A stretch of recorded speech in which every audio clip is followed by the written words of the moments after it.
I'm Bob Johnson, one of the 20 volunteer directors of the Central Coast MIT Enterprise Forum. I welcome you. This is a brand new season for us. We do 9 of these a year, and basically it follows the academic calendar. As I said, we're all volunteers, and we work hard to try to put on interesting programs. We've been doing this here in Santa Barbara for now 26 years. So I'm going to take advantage of the fact that this is a lot of new people here tonight, just to mention a couple things. A lot of people ask me, why does MIT do this? And because it's not, obviously it's open to the public.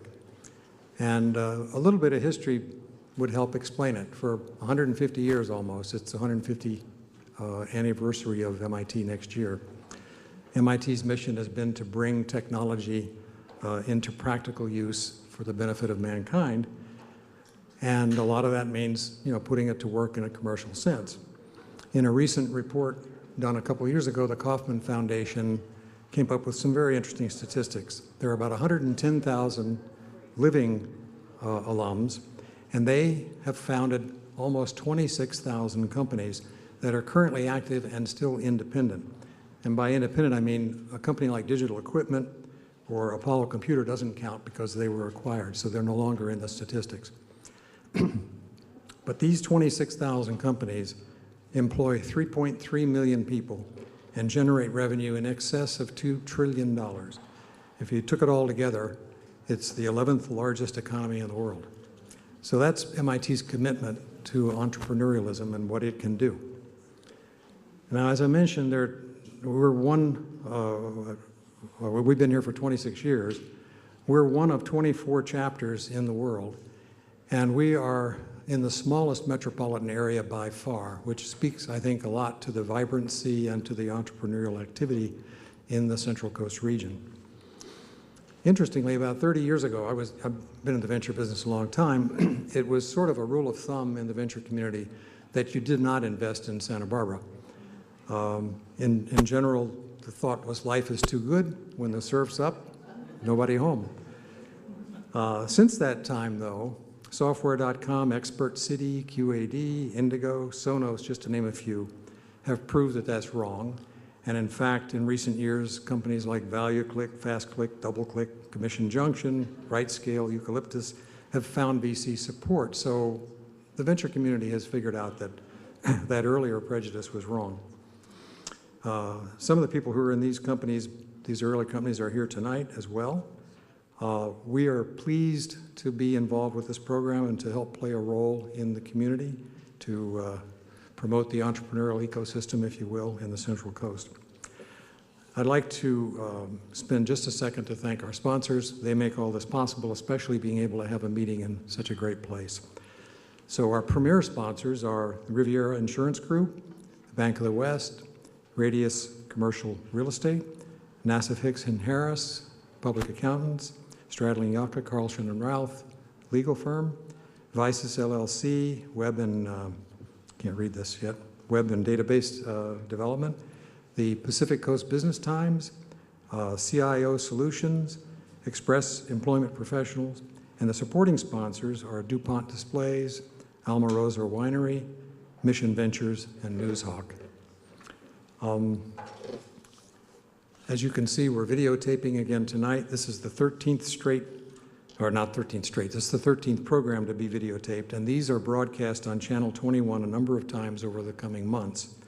To get that schedule, you can just go to www.sbchannels.tv to Channel 21, that tab, and click on the Air tab, and it'll give you the schedule of what's coming up. Recently, they've been running 2 programs, the one before and then the most recent. So if you missed something or if you think there's something you want to go back and see or tell your friends about, that's the way to do it. Because we're videotaping, if you have a question, wait till somebody with one of these roving mics can get to you so we can get the question on tape. And now I'd like to introduce Kyle Ashby, who is our event chair and our moderator and who put together this evening's program. He's one of our newest directors. He is the marketing director or director of marketing for ZOS Communications.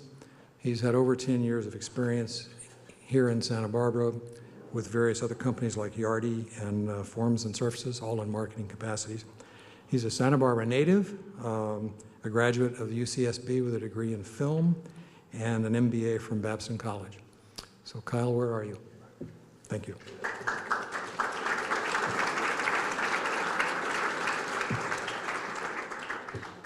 Thanks, Bob, and thanks everybody for coming out. I'm really impressed we got this big of a turnout, especially on a evening where there's actually sun for once in our quote-unquote summertime.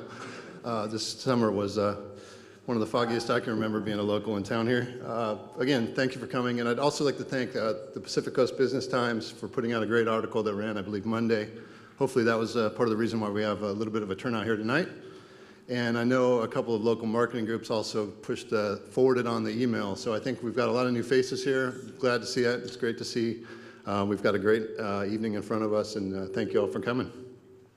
Like Bob said, my name is Kyle Ashby. I'm working with a company called ZOS Communications in the Director of Marketing capacity.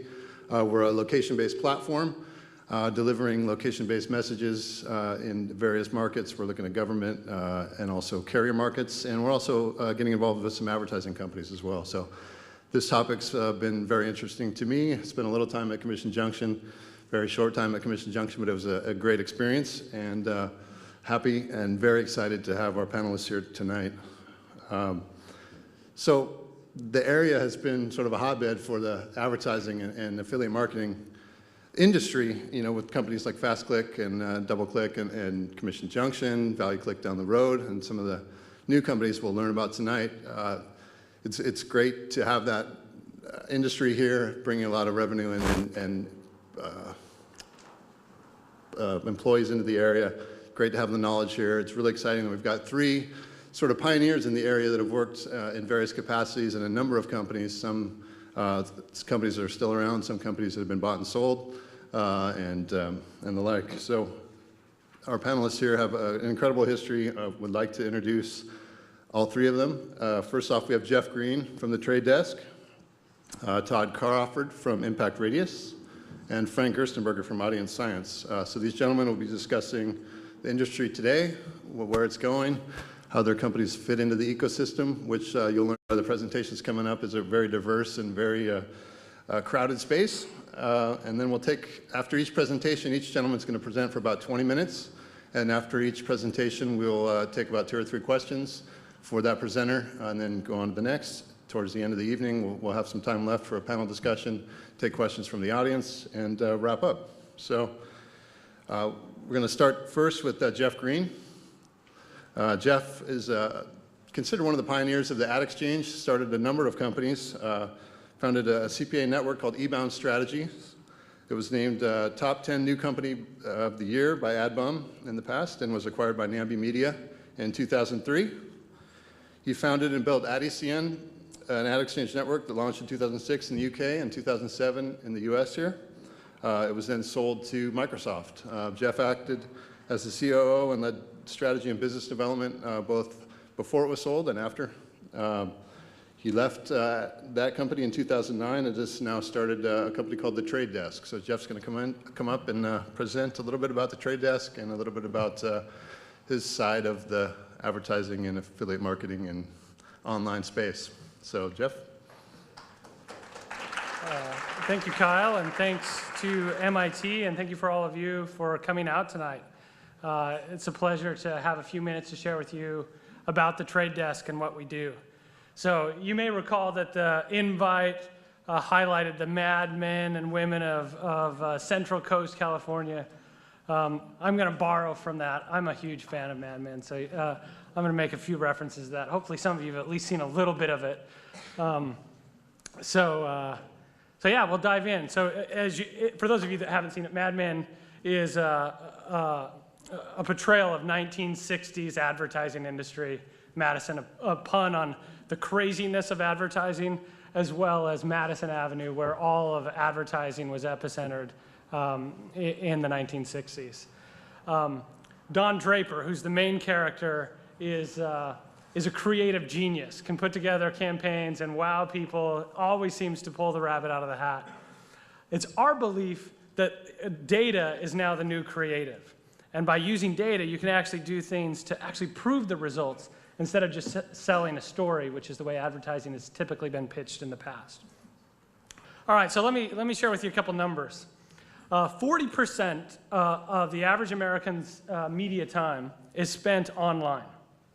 So a tremendous amount of media time spent online. In fact, if you look at people under the age of 30, that number is above 50%. And they're actually having a really difficult time measuring for people under the age of 18 because they are persistently connected. So it's really difficult to determine when they are actually consuming media and when they're just connected and being who they are. So this year, online advertising will become a $30 billion industry. And online advertising, according to pretty much any analyst on Wall Street, is expected to double over the next 5 years. So it's a massively growing industry. There are about 20 of you in this room that actually care about these numbers at all. The rest of you don't care at all. And that goes for the people that are watching after the fact too. So there may not actually be 20 of you that care at all. And about 10% of advertising dollars are spent on online media. So if you think about it, there's a massive disparity. So 40% of our time is spent online, but only 10% of the advertising budgets are spent there. So that begs a very important question: why? Why is there such a disparity? And I think that there are three main reasons. Let me say that again. There are three main reasons.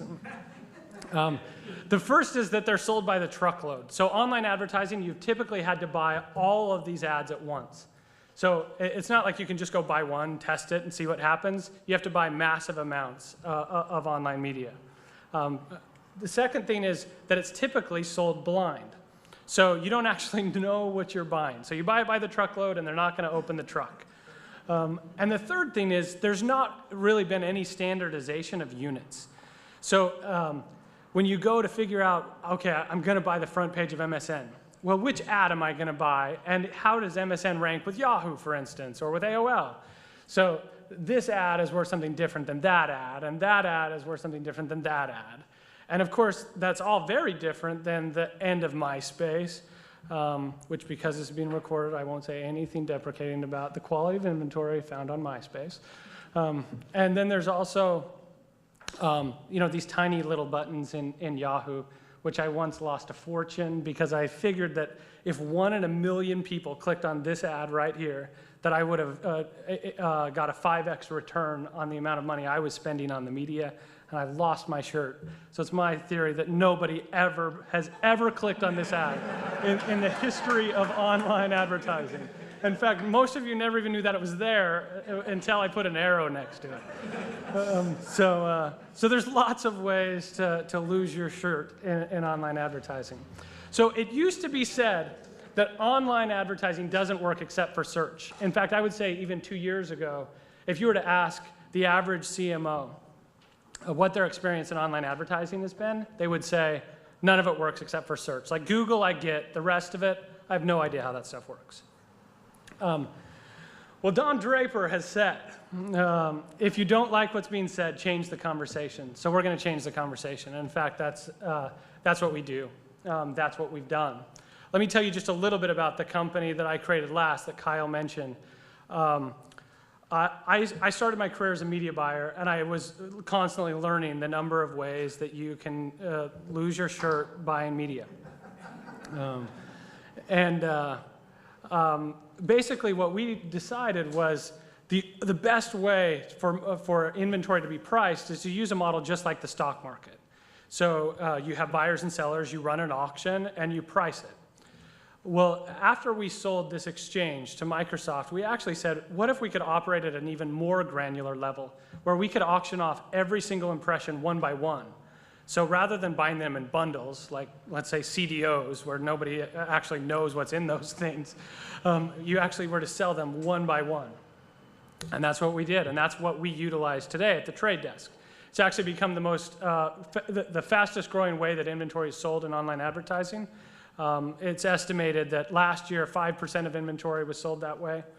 This year 15%. It's the hottest sector in online advertising in terms of where venture capital is going and things like that. So let me explain the way that it works. So an advertiser like Apple says, I would like people to see my ads. But they're not going to do it themselves. So they call Don Draper. They call some advertising agency.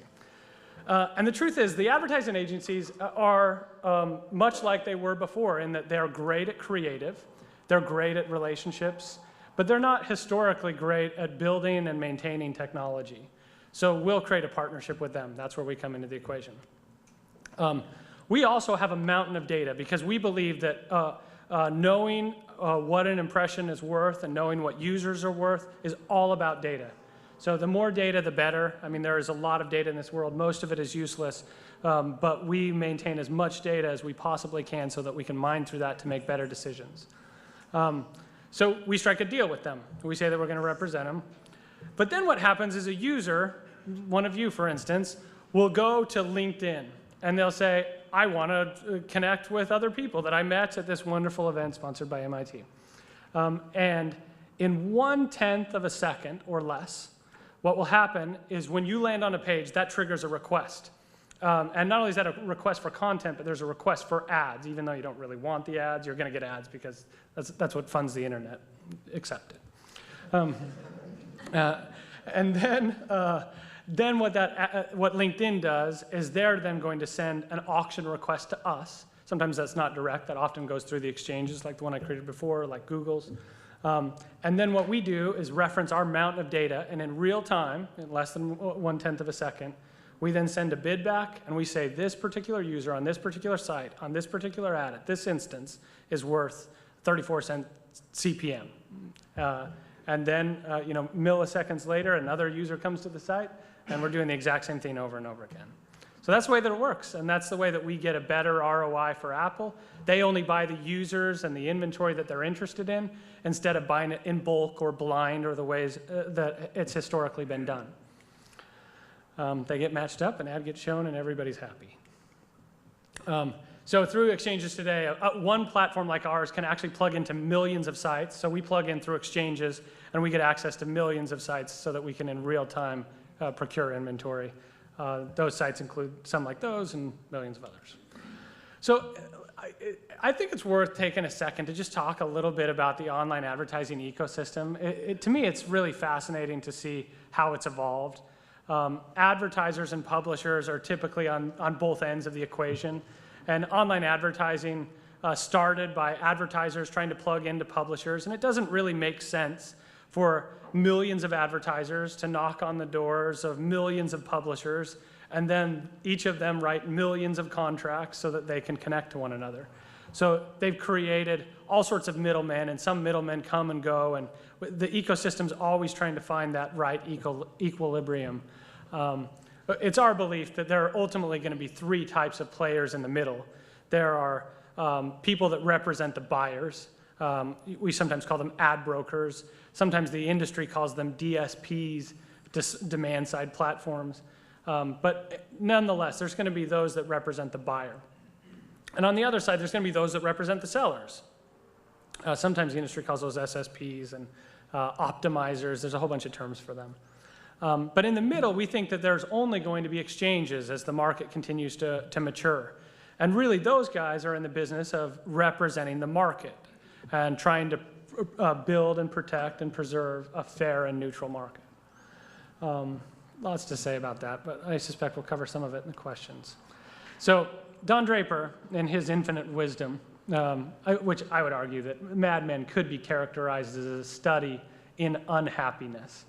So it makes it fairly poetic that Don Draper says advertising is based on one thing, happiness. We would say that online advertising is based on one thing, the data. In fact, again, we use a lot of data, in fact, mountains of data. And here's the way that we use it. We take site data and we divide it into as much grain as we possibly can. And site data meaning we keep track of the performance of every single site that we've ever bid on, what click-through rates are like, what is the ad to content ratio, what is the typical number of ads per page, just hundreds of statistics on sites. And then we take effectively an infinite number of variables in users where we're tracking user behavior and categorizing that so that we can target against that, all in compliance with federal laws, regulations, and privacy policies. The third thing is that we use market data. So what are things using to clear? What is effectively level 2 data? So what does the bid landscape look like? What do we need to do in order to actually buy this inventory? And then the fourth thing is an advertiser's utility. As we make the analogy to the financial markets, sometimes it doesn't necessarily compare equally, because a share of Microsoft is the same as another share of Microsoft, but every impression on MSN.com is worth something different from another impression. So we have a really strong belief that data needs to be protected, both from a consumer's perspective as well as from a marketer's perspective. In general, we think that there's a lot to be done here. I won't spend much time on it, but we fundamentally believe that protecting data is one of the most important things that we'll do, and that we don't believe that any marketer should work with a company like ours that isn't dedicated to doing that and can't prove to them that they're doing what's necessary to protect data on their behalf and on behalf of consumers.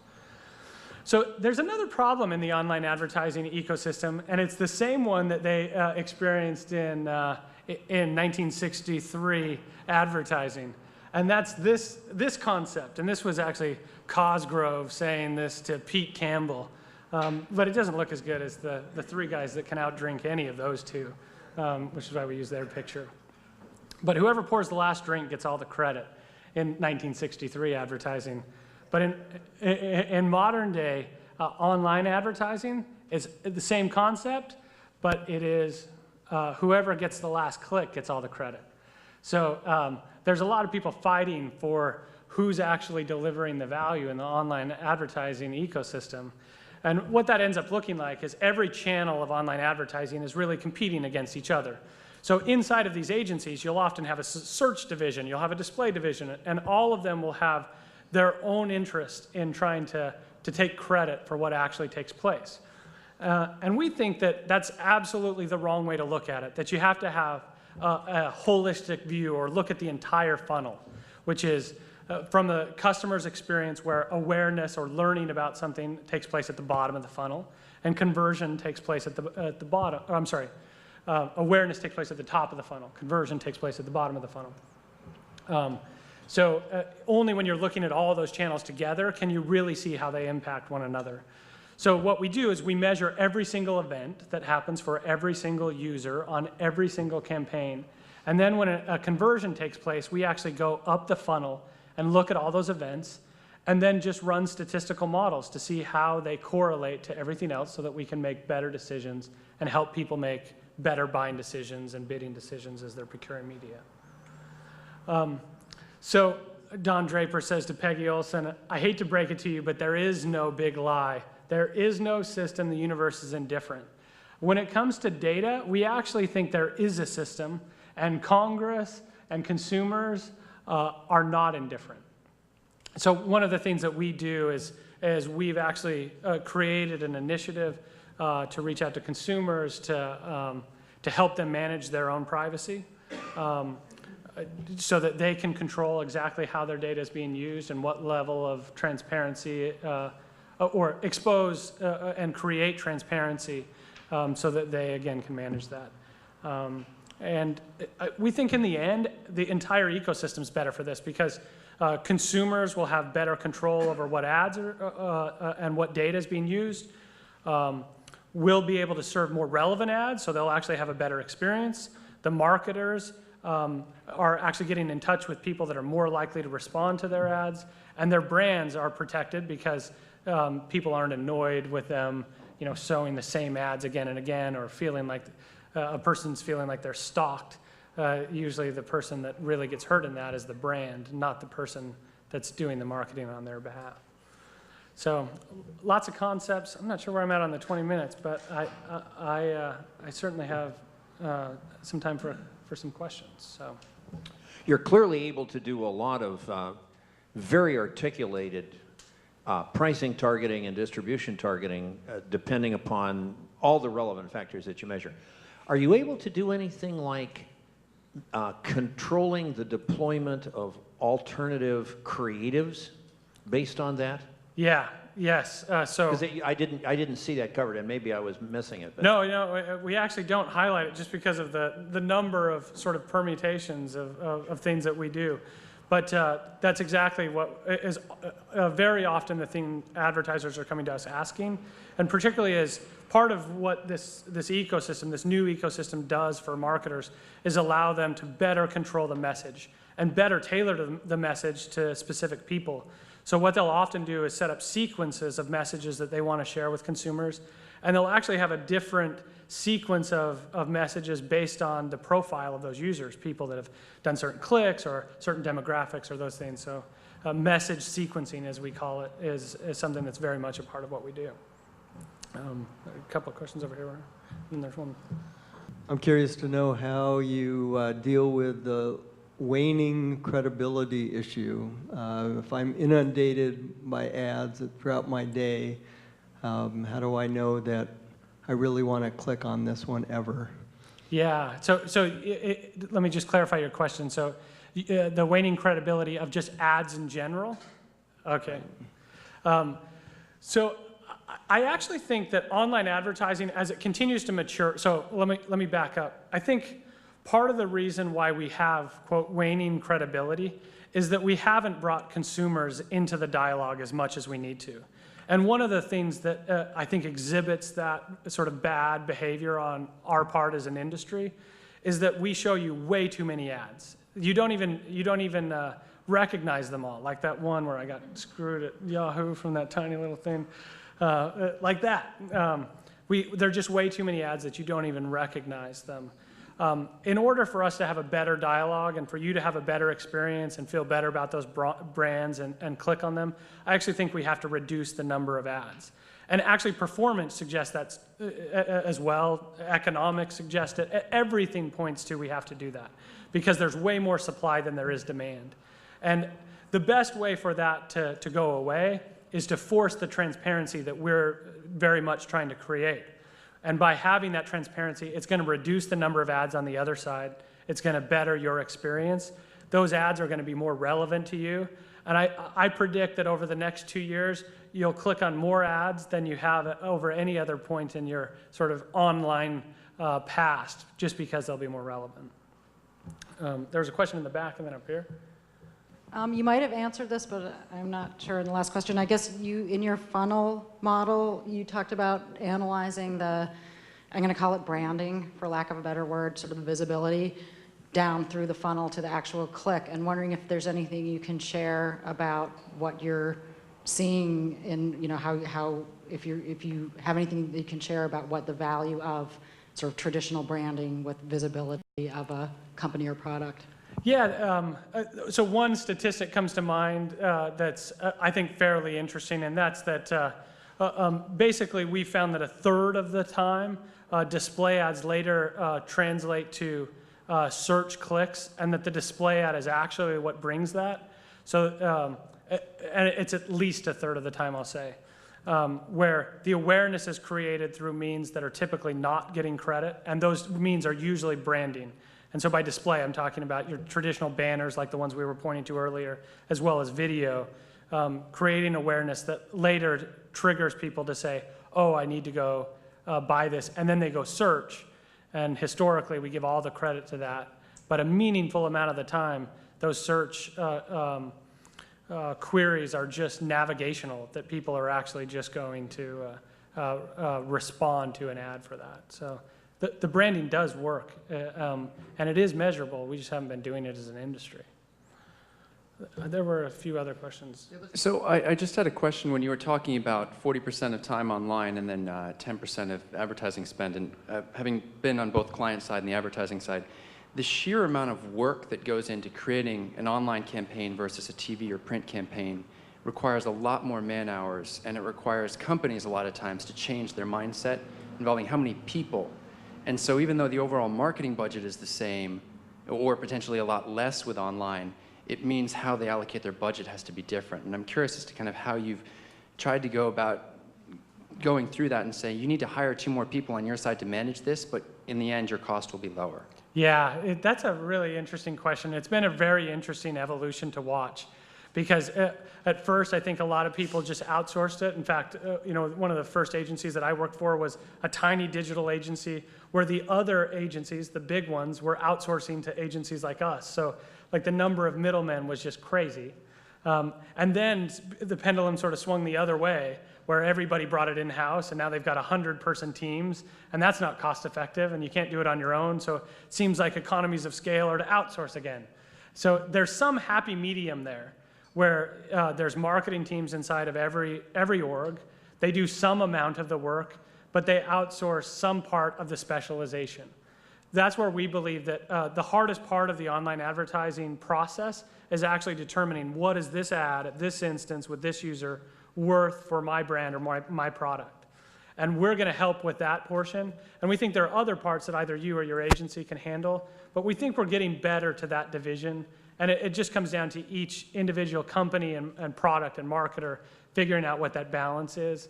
But I think as an industry and as we get more savvy in online, we're getting much better at finding that balance.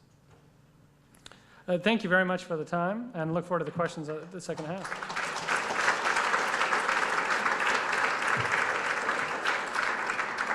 Thanks, Jeff.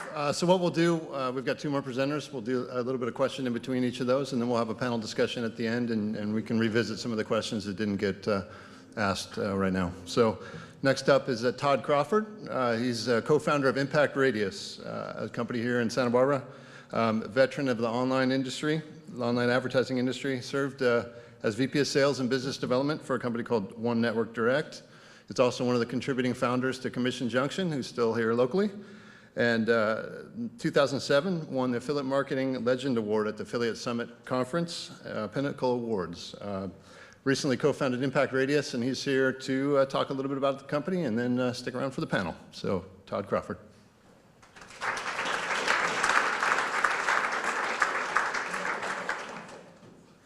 Hey everybody, it's good to be here. I didn't realize I needed to put a lot of jokes in my presentation. Sorry in advance. So before I start talking a little bit about what Impact Radius is, I wanted to get a sense of what people, when we were talking about the online advertising industry in general, and it's not often that I get to rub elbows with display advertising guys. I'm deeply rooted in more in the performance advertising, which they're related, but somewhat different. And I was curious just how many people are familiar with the affiliate marketing or performance advertising business model. I was betting on 50%. I think that's about 50%. So the concept is with display advertising, you're paying to get in front of people, and with the eyeballs, so you're paying on the impression. And with performance-based advertising, you're really paying to get that consumer to do something that the advertiser finds desirable. So if I sell widgets, I want you to come to my website and buy lots of widgets. If I want to get information to market back to you for a mortgage or something, then I would want to pay for some information. And so this is typically called CPA, cost per action, affiliate marketing, performance advertising, performance marketing. And so that's kind of the space that I come from, and is kind of what helped with the genesis of creating Impact Radius. So what we built with Impact Radius, and I'll get that kind of out of the way first, is a performance advertising platform. So it's not an exchange, it's not a network, it's a technology platform. And it's designed to help kind of the 3 entities in the advertising world, the agencies, the advertisers, and the distribution side. We call them media partners. In affiliate marketing, they're often called affiliates or publishers.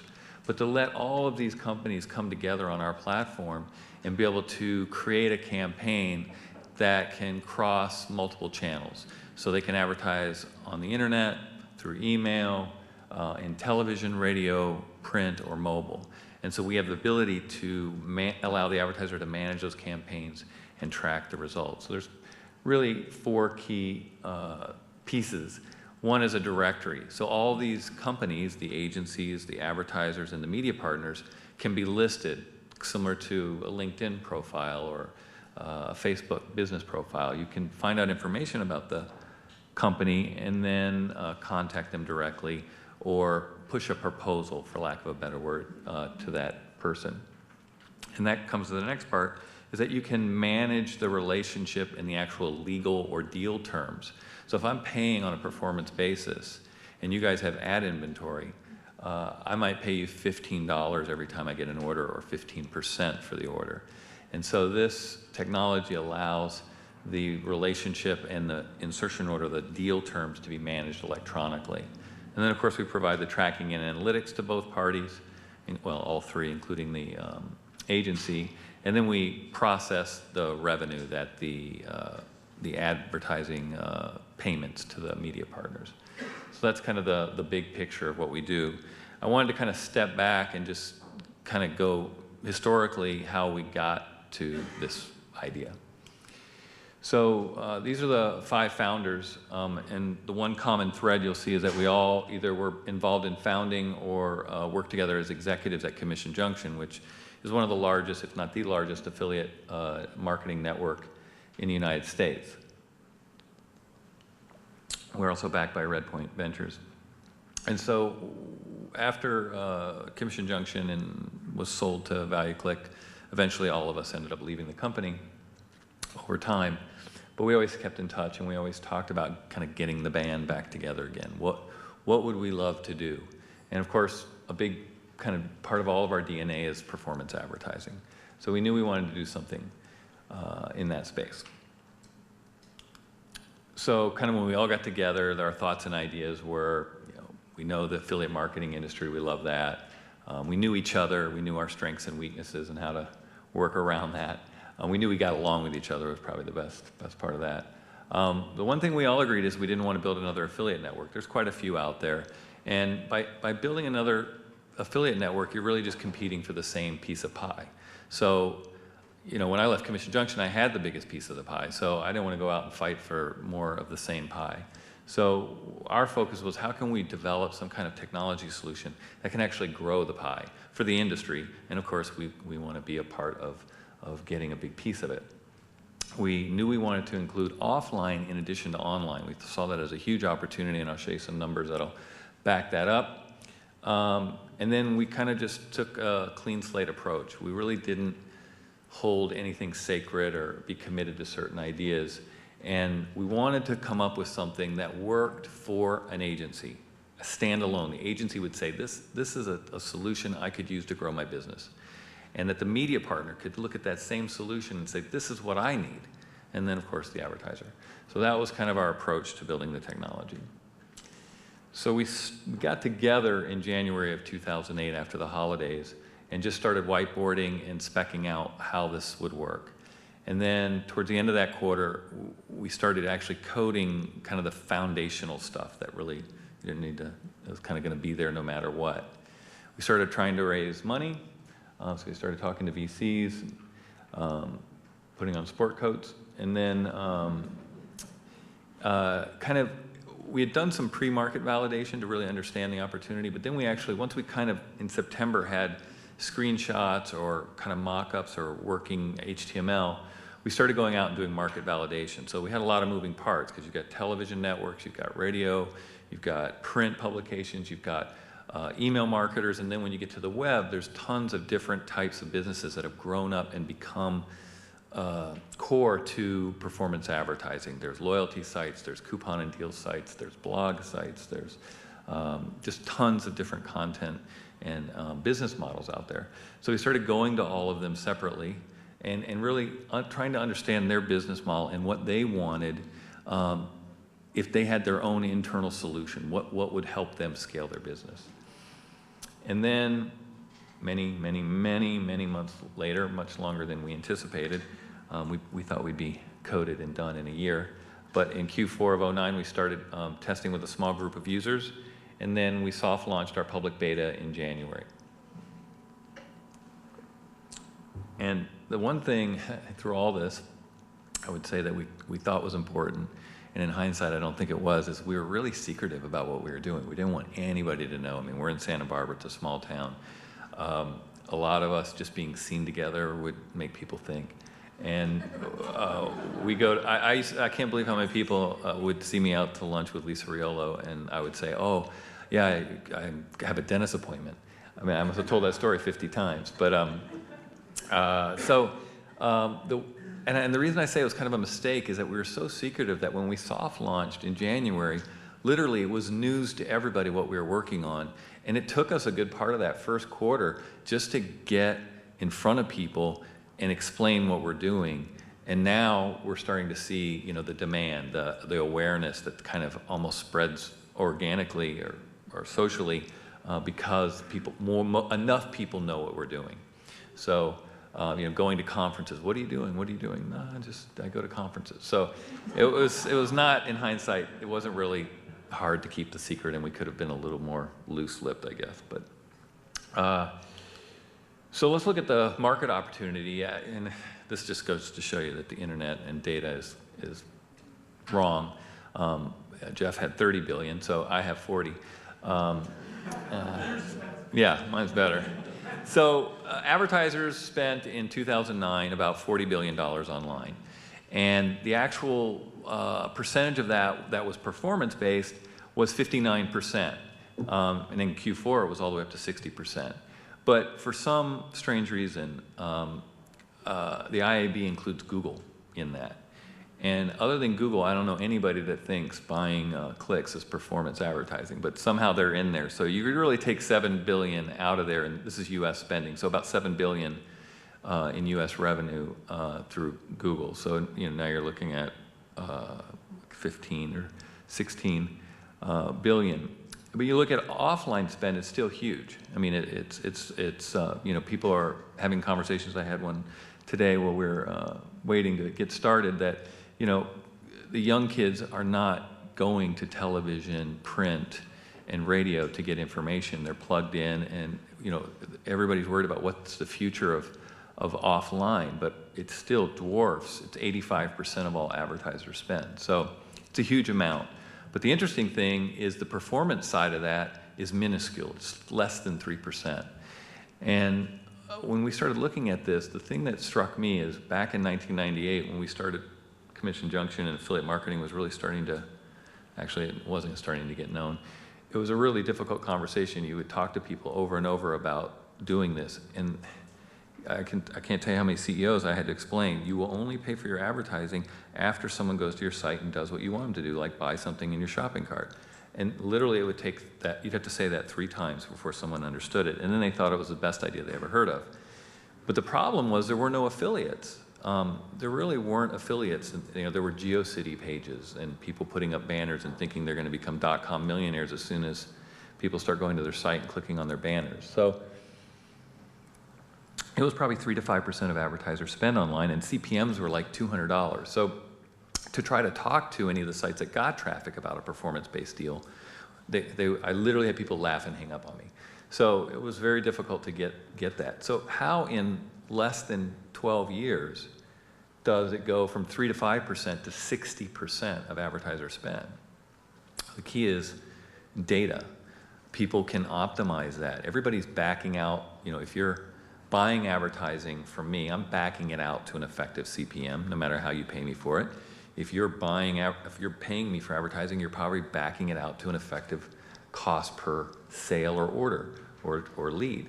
So the reason that it was able to move is because of these affiliate networks that gave the distribution side a choice. They could look at these offers, they could pick them, they can test them, and they're getting aggregate payment. If you come to me and I do a test buy and it doesn't perform, I make $50. I've got a piece of paper that you faxed me in 1999 with an IO that we both signed. You sent me a spreadsheet 2 weeks later with the sales that I sent or the performance of it, and then I'm getting a check for $50 because it didn't really perform. The cost to even reconcile that doesn't even make sense. So the network model started aggregating the payment. So testing and optimizing would pay off because another $50 and then the $5,000 you're sending me, that's fine. So the problem in the offline world is it's still a very manual thing, and it's push. You know, there's brokers bringing these performance-based deals. So if you can take this great technology that has really helped move performance advertising to where it is today online, if you can make that available to the offline world, can we get it to just 6%? I'd be happy. I'd be happy with 6%. And just give me half of that extra 3, I mean, it's billions of dollars. And that's really the key here is to try to, and then I think what you're also going to see is a convergence. You know, the departments, you know, even 5 years ago, the guys that were doing the offline marketing were sometimes in a different building than the guys doing the online, or in a different city, or at least a different floor, and never talked to each other. So that's starting to come together, and they're trying to create synergies between the offline and online campaigns.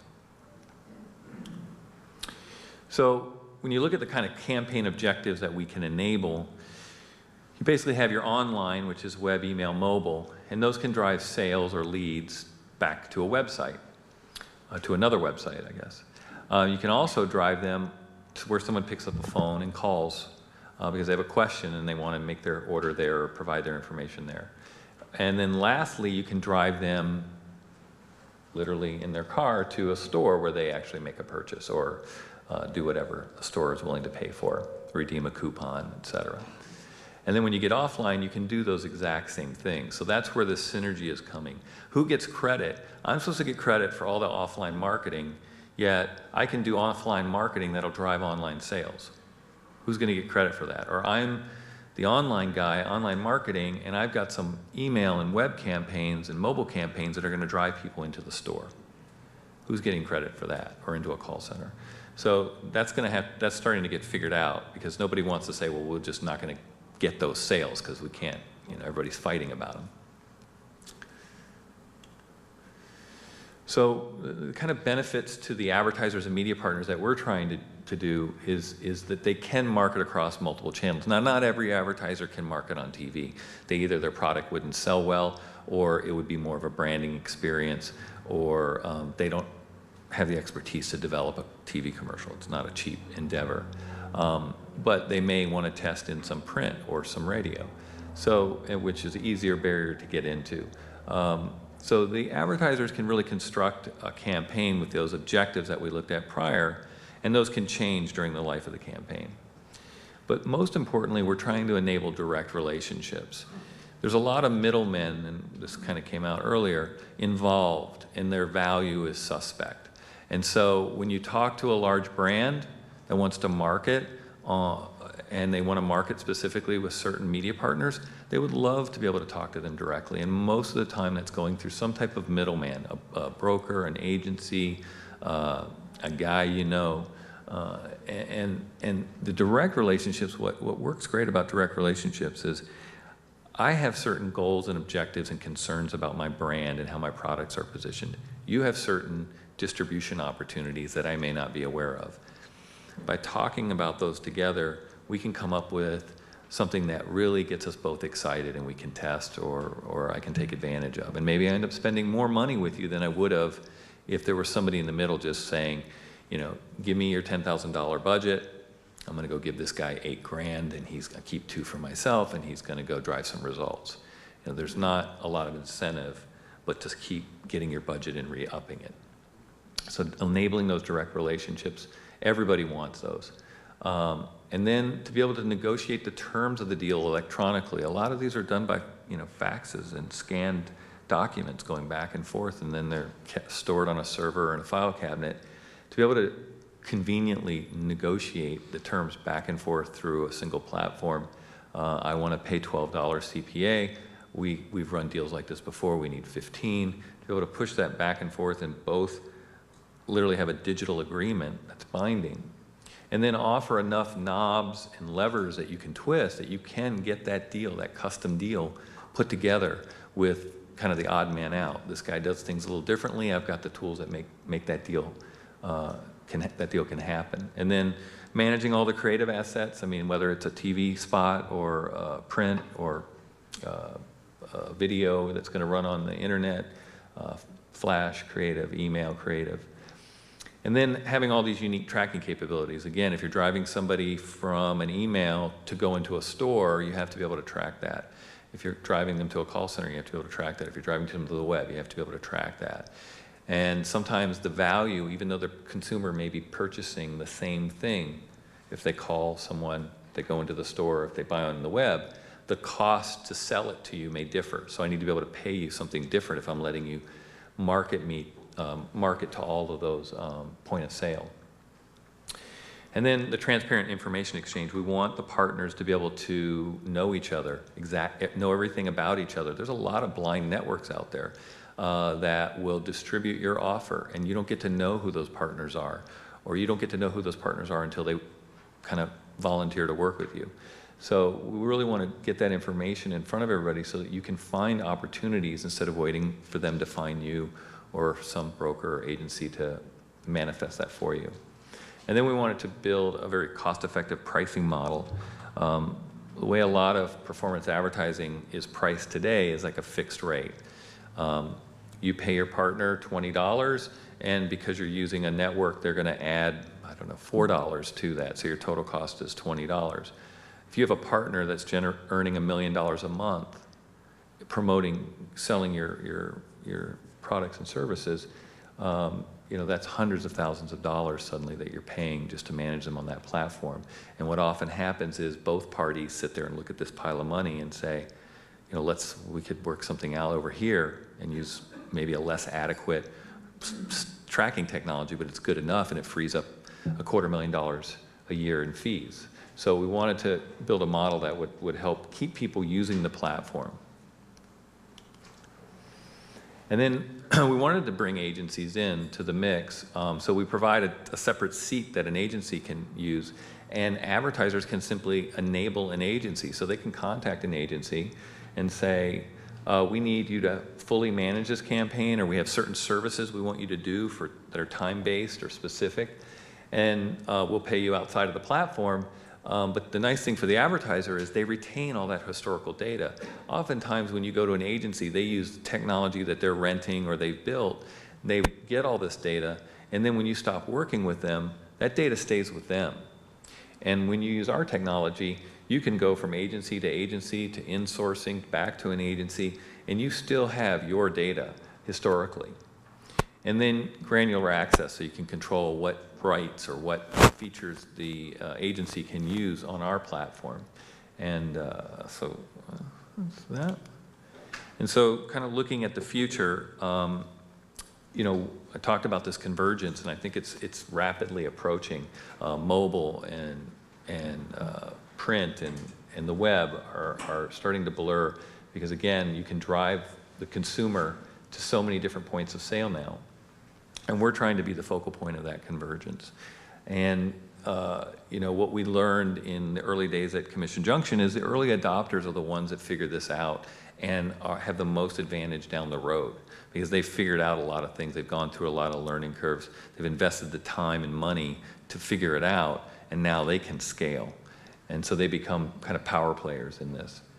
And then, what we're trying to do is bring a lot of the benefits that you get with a network, but a lot of the flexibility and cost savings that someone would use with more of an in-house or direct relationship management solution. I think that's everything. So we've got some time to take a couple questions here, and then we'll bring up Frank Gerstenberger. Todd, you had mentioned the convergence of offline and online, and do you see any inherent differences in the media buying process that might be a barrier to that, and what can the online players do to kind of speed up that process? Yeah, it is a big challenge, the offline guys. It is kind of like Mad Men 1960s. This guy, it's very kind of it's very personal, and things kind of go slow. And I think probably one of the barriers to entry is when you go and do a performance-based deal online, the person that's taking your inventory, has the inventory and distributes your ads, is taking all the risk. Because if it doesn't perform, I'm giving you free impressions and possibly free traffic. But if it doesn't convert, I don't get paid. And so obviously, the nice thing about the internet is there's infinite inventory. I can build 1,000 more web pages, right? So it's not like with TV, there's only 24 hours in a day. So this station only has so much inventory. Radio only has so much inventory. Print, they could print more pages, but really only has so much inventory. But some of the interesting convergence is, a lot of radio stations and TV stations have web properties. And they're constantly talking about something and saying, and if you want more information, go to our website. And there they have ads, and there they have offers and promotions. So I think that's starting to get there, and I think what's going to help accelerate adoption of just pure performance in the offline space is, you know, people willing still to do a test buy or a hybrid. You know, I'm willing to guarantee that I'll pay this much for you to run the spot with an upside on the performance of the ad, because I know it's going to perform. And then once you see that, I can leverage that to start getting more of a performance-based deal, because I may be wanting to pay $40 per sale, but it may take $60 per sale to get it to work for the television station. And if that still works for my business model, then we can make that arrangement. But obviously, if 40 works for them, I'm going to try to push that. All right, thank you very much. We'll see you guys at the panel. All right, thank you, sir.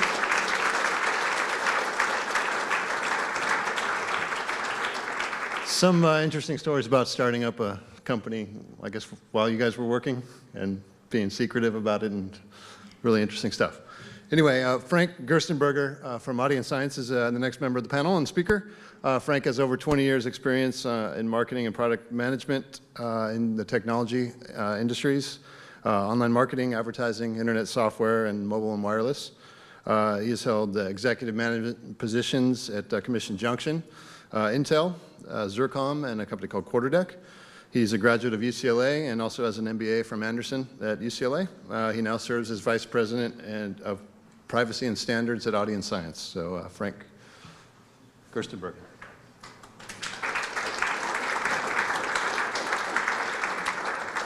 Hi, everybody. Thanks. Earlier, Jeff talked a little bit about one of the new things in online advertising, which is real-time bidding, right? The ability to, and for an advertiser to determine in real time whether or not they want to buy an impression, send a message to a consumer, and what they're willing to bid on it, okay? That's a pretty, amazing innovation. It offers a huge opportunity for advertisers and also for publishers, everybody in the ecosystem. Well, in order to make a good decision about what the value of that impression is and whether or not you want to bid on it, you need information, right? Number one, you might want information about where is that ad impression coming from. Is it on Facebook? Is it on the Wall Street Journal's homepage? Is it on somebody's blog? Is it on my kid's MySpace page where they're using language that I'm not happy about? So that's one of the things you need to know. The other thing you want to know about is what do you know about that user, right? Is that person, if you're an auto manufacturer, is that person in market for a car? Is that person maybe somebody that likes to look at BMWs but it's 15 years old and so really isn't in market for a BMW, so you don't want to show them the ad? What are their demographics? So really, in order for that system to work, you need data. And that's where we come in. As our name says, Audience Science, we are focused on using data to build audiences so that advertisers can target more effectively. There's an old saying in advertising from John Wanamaker, I know that half of the money I spent on advertising is wasted, I just don't know which half. Well, fundamentally, that's one of the key problems that we're trying to solve. How can we collect data and use that data to just only deliver the message to the consumer who's going to be receptive to it, okay? Let me see if I can click the thing forward. There we go. So, and we call it the gateway to digital audiences. So let's talk about the ecosystem a little bit. I'm going to have a slightly different take on it. This is what the online advertising ecosystem used to look like. It was pretty simple. You had advertisers and agencies, and they worked with either publishers or ad networks. Many times they would go direct to a publisher and do an advertising buy. Why? Well, maybe I'm a consumer brand and I'm used to buying in the Wall Street Journal print edition, or I'm used to buying in Time magazine. I know that the readers of those properties are targets for my product, so I would go target on those websites. Great fit, right? I'm not worried about brand safety because I know the content on those pages is good, so I'm going to go buy there. That works really well. One of the challenge being any one of those websites may only reach, maybe 5, 10, 20 million unique users. So how do you get more reach? You have to go and you have to do deals with more and more publishers. The other key thing that evolved was ad networks. And basically what ad networks did is they aggregated inventory from lots of sites. So sometimes those big publishers, sometimes smaller publishers. The benefit for the advertiser is they could go to one or multiple ad networks and they could reach almost the entire internet audience, maybe 130 million people. So it gave them an ability to get scale in their advertising. The other key thing was there was a lot of innovation with ad networks. You had ad networks that would specialize. Some would specialize on performance. So if you were an advertiser that maybe operated a retail site, You could go work with a performance network, and they would really focus on hitting certain metrics for you, making sure that every sale cost you, $15 or less, making sure that your ROI objectives were achieved. So over the years, that was the ecosystem. It worked pretty well. But as things do in the technology space, and especially in the internet, things innovate, things change. And so this is what our ecosystem looks like today. Okay? Hey, who's seen this slide before? Not that many. That's good. Usually we go to a conference, we show this, and everybody's like, yeah, I've seen this 100 times. This is from an investment banking firm, GCA Savian. And this basically is the display advertising ecosystem today. And there are many, many players. You have advertisers on the left and publishers on the right. And the good news is the reason there's so many players is because all these little problems would crop up, right? Once an advertiser goes from maybe buying direct from an advertiser to a publisher, they start to do other things.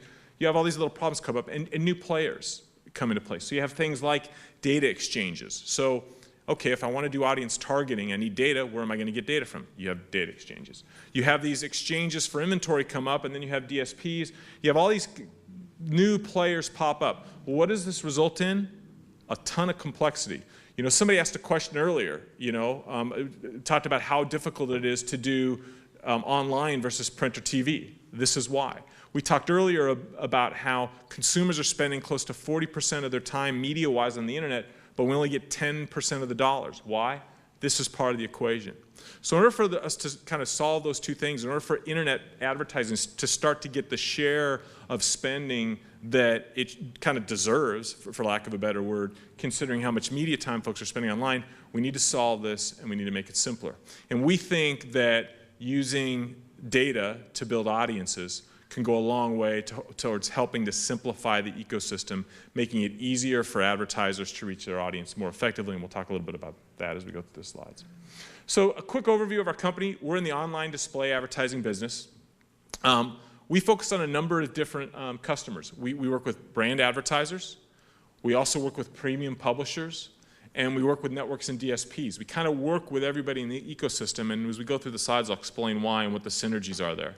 Our key solution is that we offer a technology and data platform that lets those customers basically pull any data together that they think is relevant to defining their audience and then using that to deliver messages to those people.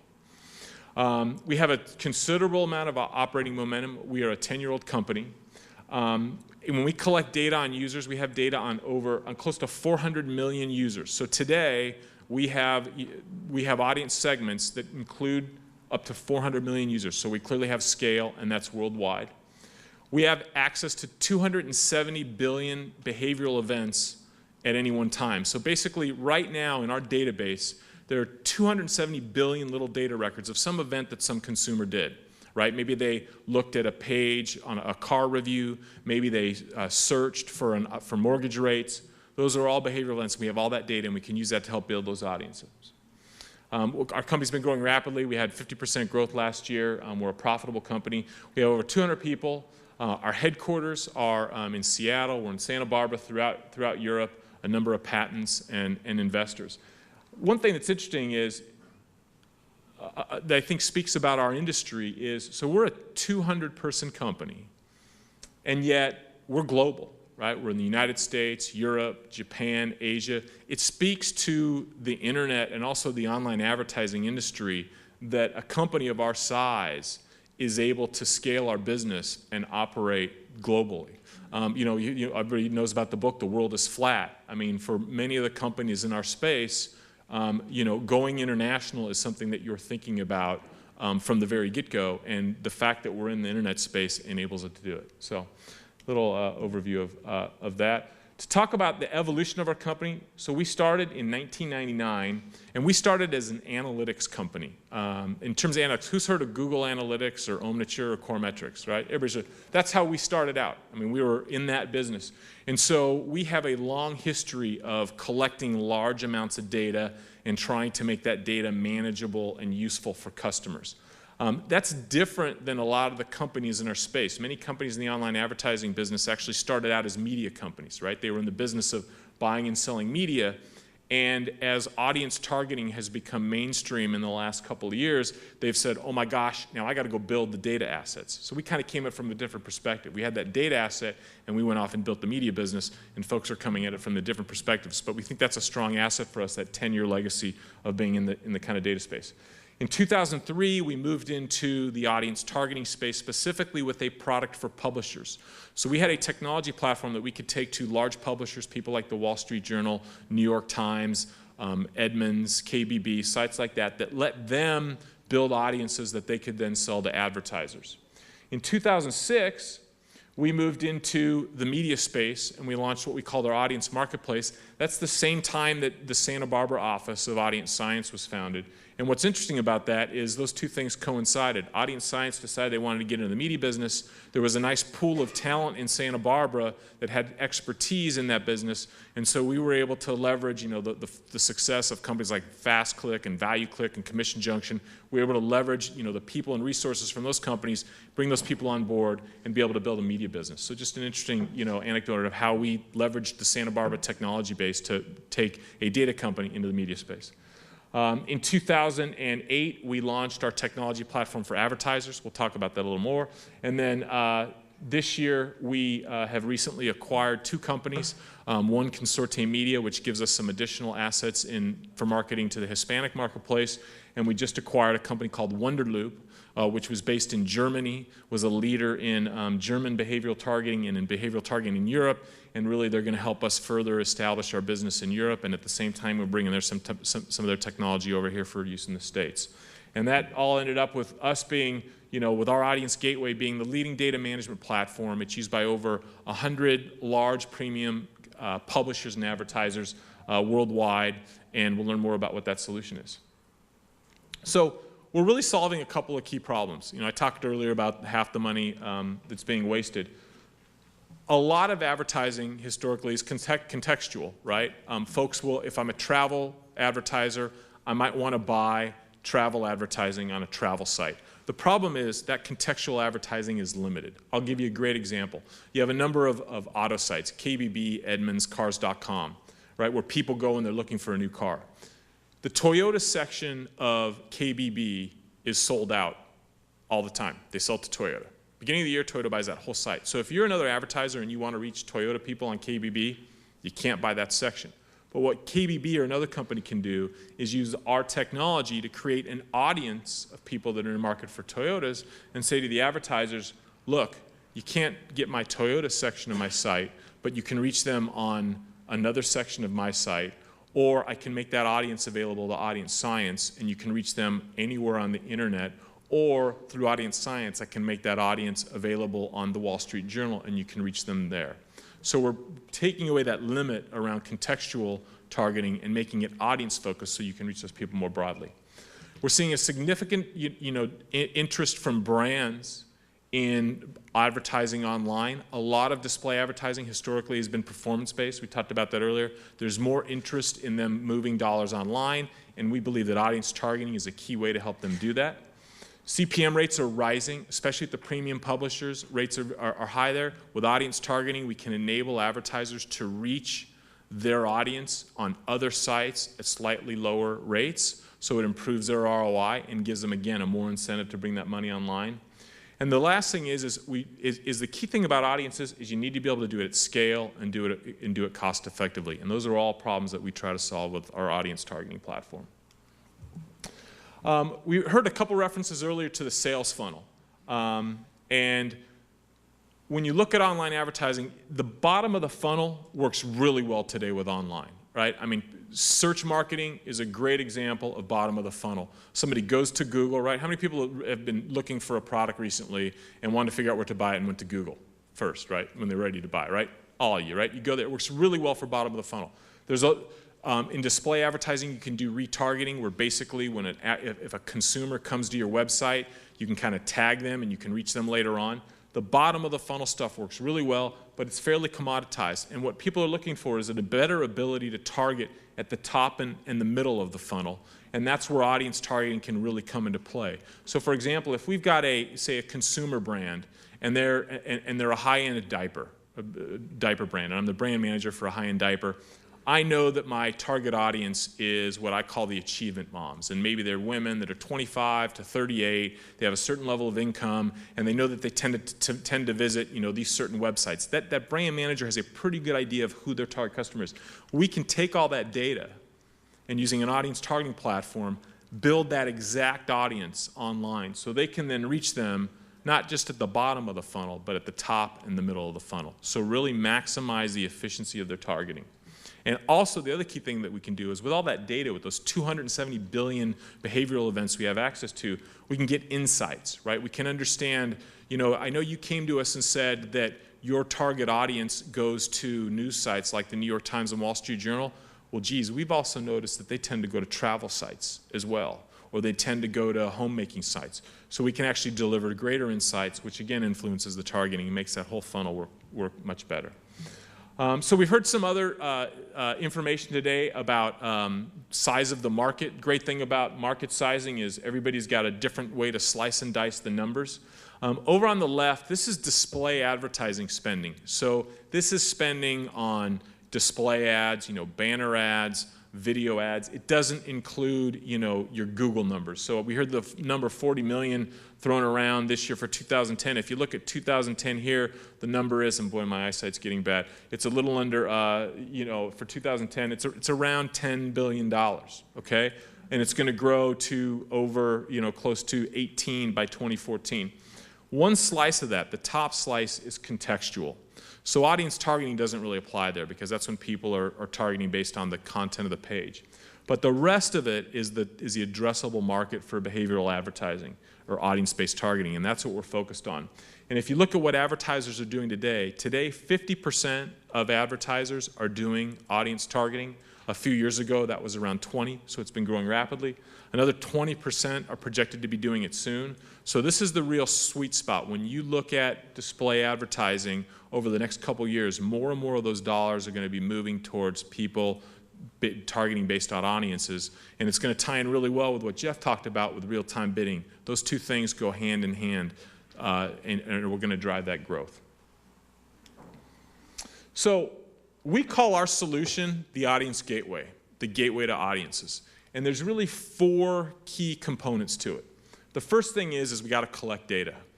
And so we have, what you want to be able to do is there is tons of data out there. There's data online, right? There's data that as people browse the web or use search engines or fill out registration forms or fill out mortgage calculators. There's tons of online data. We want to collect that. There's also offline data, right? People have loyalty cards. When they sign up for those loyalty cards, right, they're being told that some of that data is going to be used for marketing purposes. So that offline data can be brought online. Advertisers have data, right? Customers register products. They have people come to their site. They have data that they want to use. So the first thing we want to do with this gateway solution is we want to collect all that data and get it in one place. The second thing that we enable folks to do is to search for an audience. So just like you go to maybe Google to search for a product or to search for information, our platform enables you to search for an audience. So if you're searching for people that are in market for a car, or people that are about to buy a new smartphone, or people that are interested in buying shoes, we have a platform that lets you define and search for your audience as opposed to just taking what somebody else gives you. The next piece is connect to those consumers. So once you have defined your audience, how do you reach them? How do you message to them? We provide a number of avenues through which advertisers can do that. We operate an ad network. They can reach them through us. As I said earlier, we work also with premium publishers and DSPs and networks, and we can facilitate people reaching their audience through other distribution channels as well. So the third key component is connecting to them. And lastly is the intelligence piece, right? The one thing you hear from advertisers again and again and again is, I want to know more about my audience. Tell me more about them. What do they do online, okay? What do you know about what they do online? And we can use all those behavioral events that we get to give them better information about their customers, which helps with advertising, product development, whatever they want to do. So that's the high-level view of the audience gateway solution we provide, and we'll get into some particulars. So what makes up audience targeting? As I talked about earlier, we can get data from many different places. Online behavior. As you're going around the web and you go to websites, when you go to a website and they're a publisher partner of ours, it fires off a little piece of code and we're able to say, okay, this person was on an auto page, or this person was on a fashion site.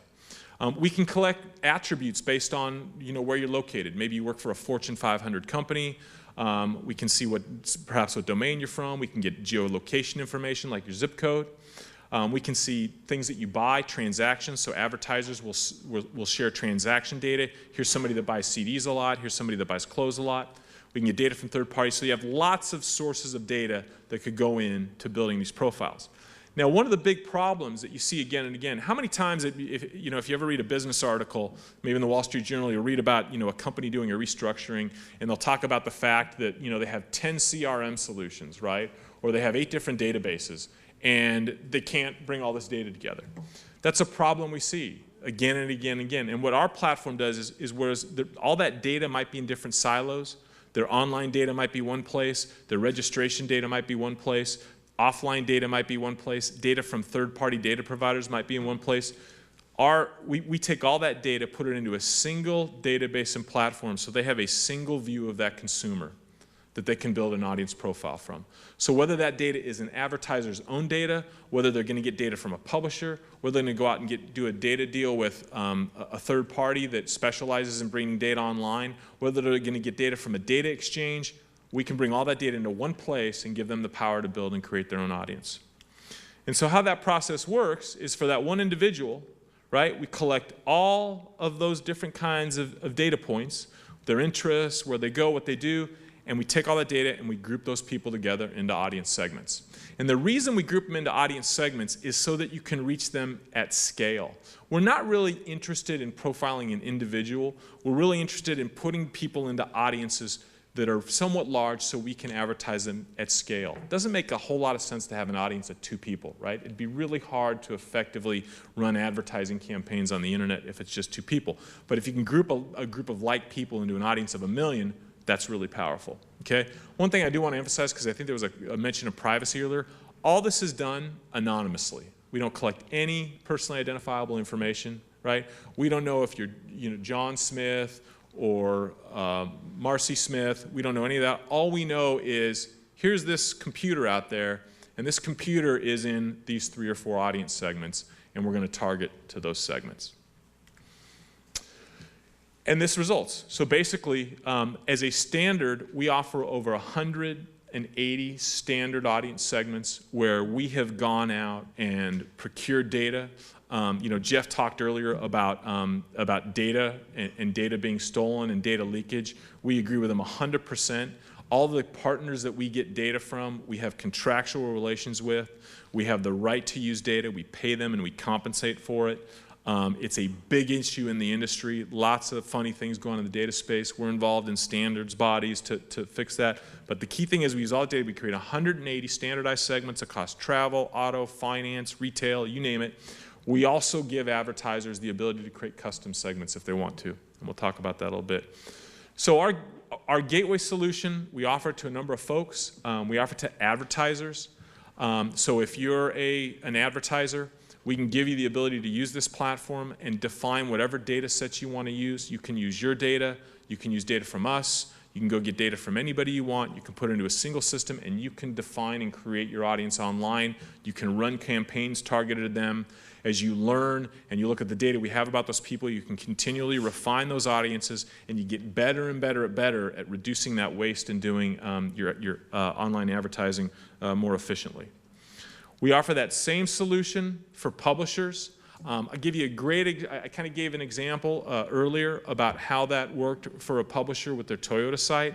Another great example is, maybe you're a large news site and you might have and you know that a lot of people that come to your site are in market for a car. You've got great demographics. Maybe you're the Wall Street Journal and you know that people come there are in market for cars. You can come by using our platform. One of the things that we can do is we can give them an audience segment of people that are in market for luxury foreign cars or people that are in market for sports cars, and they can then go to an auto advertiser and say, look, you can reach those people on my site, and I'm only going to deliver your message to people that are in market for a car.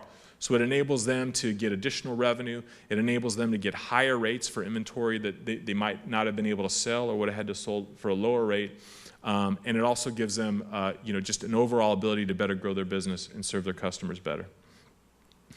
And then we offer our audience science network. So we actually operate an ad network where we work directly with advertisers. So advertisers come to us and they tell us who their target customer is, and we work with them to figure out which audience segments are most closely aligned with who their target customer is. We'll help them build custom audiences if necessary. One of the other interesting things that we can do is we have something called discovery, where we'll actually go out and just run what's called a kind of run a network campaign. It's basically untargeted, and what we do is we look and we see which of those people perform, and then once we see who performs, we look at the attributes of those people. What segments are they in, what behaviors they have, and then we can further refine the campaign and give the advertiser more insight into who their audience is and how that works. And so that's our ad network. So we give advertisers and publishers multiple ways to do audience targeting and use audience data. So we come back to our original slide, right? There's the complexity. It's a very difficult space. We think we help simplify it. If you really boil it down, if you look at all those little boxes in that slide, it really boils down to these are kind of the 8 things that need to happen in order to run an effective targeted campaign. Somebody asked earlier about optimizing creative. That's part of the solution. We can actually use the data we have to change the creative on the fly. So we could have a picture of a product that somebody looked at.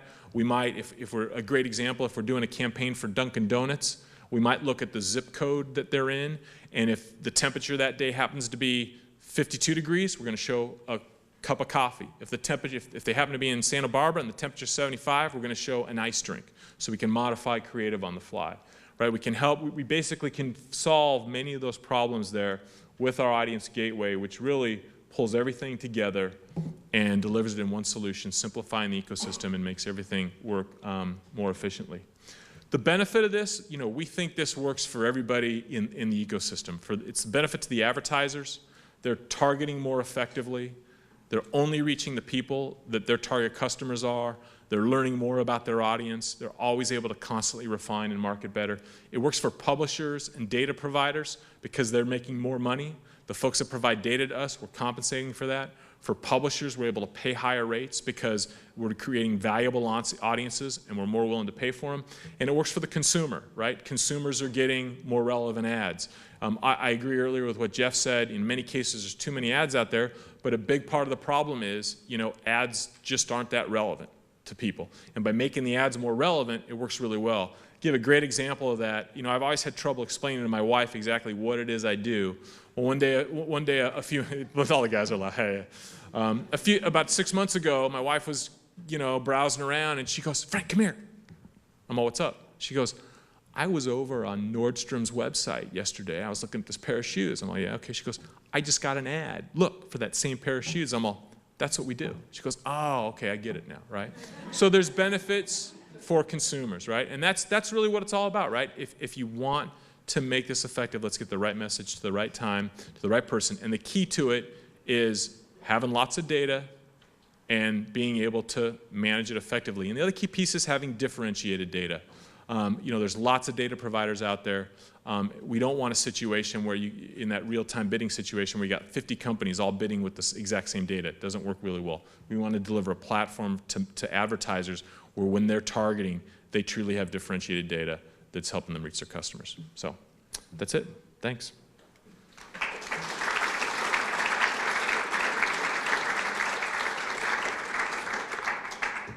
With the kind of analytics that you have and the size of the databases that you have, it almost screams for you to plug back into the product development groups in these companies.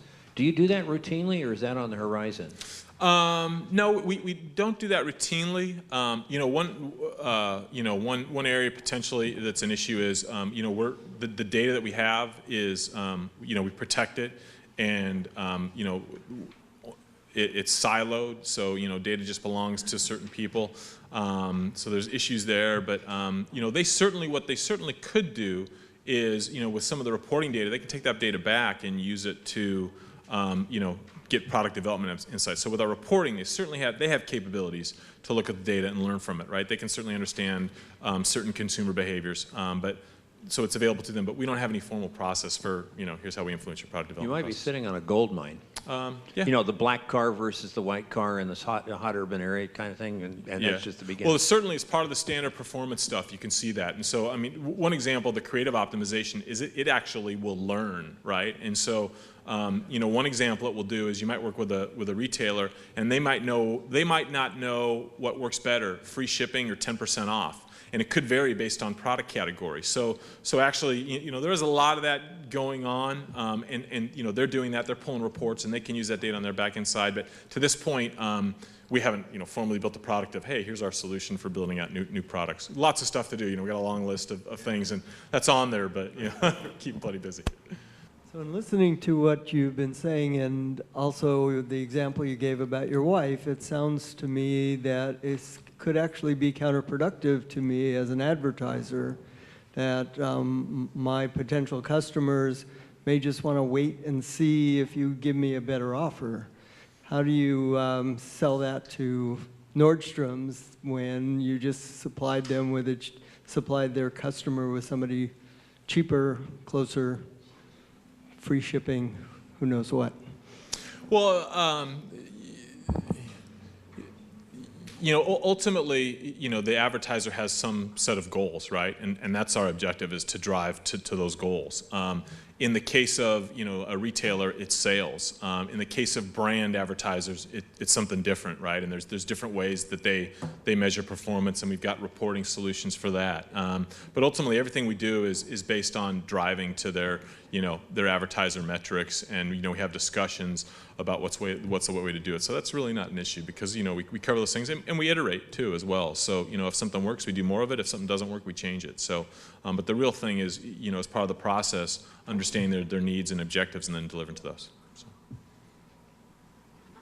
In your 180 segments, I would almost assume that none would be consumers that have certain charitable giving patterns. But that's an interesting area for me, because I see most nonprofit organizations not being able to afford advertising because they can't really target and it's not cost effective. Can you build a series of attributes from the kind of data you have that might satisfy some of those requirements for charities being able to match with potential donors? I mean, we certainly could sit down with a charity and just try and understand who do they, you know, what are the attributes of people that tend to give to charities, and build that audience. That's absolutely something that we do, and would be, you know, in our wheelhouse, so to speak. You know, on the advertising side, in terms of, you know, they don't have funds for that. You know, if you build a good audience, you know, the return on investment could actually be, you know, pretty well, right? Not so much. Not so much. You know, obviously we see a lot of stuff at, you know, election time, but haven't seen it on the charitable piece. No. Thanks. All right, sure. Are you tracking online sales, like individual sales through consumers? So we certainly can track sales information, right? I mean, so they could certainly, we don't actually track, we typically don't track, okay, this person bought $30 worth of product, typically not at that level. Certainly could, but you know, generally we don't need that level of data. Yeah. I'm curious about the lifetime of your data. If you've got the privacy thing where you're really only numbering against a particular computer, how often do you have to reassess? That's a great question. First of all, most of the companies in the space belong to a group called the Network Advertising Initiative and the IAB, and we have self-regulatory policies around privacy and data collection and use. One of those, we only collect data and keep it for 90 days. So, you know, after 90 days, that data's gone. So, you know, feel safe and know that part of it. So, and everybody does. Some people keep it for longer, but we generally keep it to 90 days. And most of the time, you know, it gets pretty stale after that, right? It also depends. You know, somebody's in the market for a car, 90 days is pretty good, right? Travel, somebody's going to book their flight in a week, you know. Entertainment's different. I mean, if somebody that's into, you know, romantic comedies is into romantic comedies for 5 years. So, we may not keep the raw data. We might identify that person as being in the romantic comedy segment and keep that around, but all the raw data behind it is gone after 90 days. So, and generally 2 years is kind of a limit for anybody in the space. So, all right. Panel time, right? Yeah. All right, good. Thank you, sir. Thank you. I'd like to invite the panelists back up, and we'll continue with some group questions. And Thank Frank here for his time. I'd be interested to know how and maybe when in your early development cycle you landed your first customers. Was it before product release? Was it after product release? And what was that experience like? Now, these are the guys that pay you, not your customer's customer, but the guys that are paying you. How did that come about in your companies? For us, it was, I guess we started charging our customers once we went into our public beta at the beginning of the year. So we had some customers using the technology in the quarter previous just to kind of pressure check all the pipes and things like that, and we weren't charging them. But then we started charging our clients, so in the first quarter. I would say for us, almost all of our initial clients have been people that we've worked with in the past, in past companies. So, in most cases, they were all waiting for us to get product. So as soon as our product released, we just launched with the friends and family that we already had. Right. That was before my time. But I will speak actually. So I was there when we launched our ad network, and yeah, once the product was ready, we had customers right away. Yes, since this is the election season and elections tend to take advantage of any new technology and services, I'm just curious as to how the current election cycle is going to be improved or in any way different due to these kinds of innovations, even just from the last 2 years or 4 years ago. I would say that it's interesting to see particularly how social networking played a role in the last presidential election. And I think that you've heard from all of us talking about having a more holistic view, whether you're talking about offline-online correlation, whether you're talking about the whole digital funnel. We're all looking at a more holistic view and comparing channels, different channels, whether it's, again, social, display, search, all of it coming together. But I think what that does, and you've also heard another theme from all of us, and that's the accumulation of data.